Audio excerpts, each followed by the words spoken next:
So in this video, we're going to explain how PCOS actually works. Like, what's the science of it in language that you actually understand.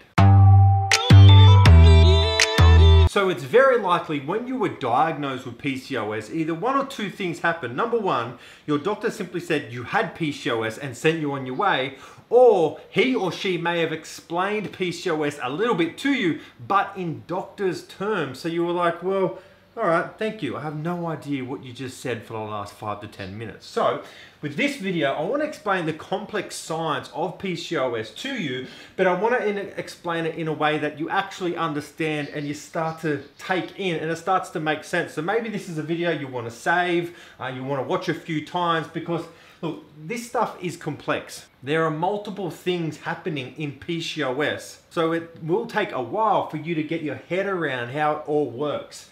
But as we see up here, right, the underlying trigger or cause of PCOS, even though we don't truly understand, there's always going to be a genetic potential of PCOS. It doesn't come out of nowhere, but then there are also lifestyle factors involved. So it is likely that PCOS will be a combination of nature versus nurture. You do have a genetic potential, but something in your life or your lifestyle behaviors or an event will lead your PCOS to actually manifest and come on. So then the three underlying things that happen is we know women with PCOS will have high cortisol levels, so that stress hormone, so high cortisol levels, an increase in this GnRH. Now this is a little bit complex, but that simply stands for gonadotropin releasing hormone. It is a hormone released from one part of your brain to the other part of your brain, and it largely influences follicle stimulating hormone and luteinizing hormone. Those two hormones travel from your brain down to your ovaries, and they are largely responsible for your menstrual cycle. I'll do another video explaining that better. Third one here is obviously insulin resistance, and these three factors can all lead into androgen excess, high testosterone levels. So we know high cortisol leads to high adrenal testosterone levels. We know that increased gonadotropin releasing hormone leads to high luteinizing hormone, which leads to high testosterone.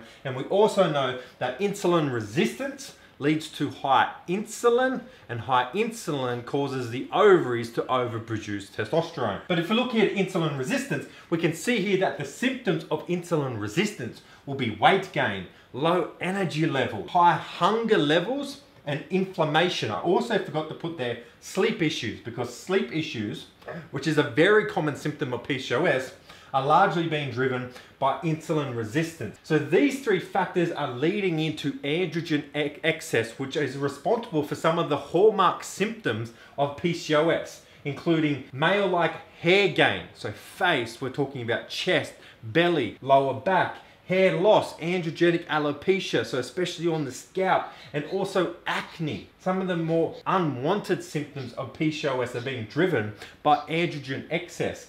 Now, androgen excess is also responsible for what's called follicular arrest. And follicular arrest is what causes polycystic ovaries. Basically, you'll get multiple follicles maturing, but that high release of luteinizing hormone early in your cycle causes those follicles to stop maturing.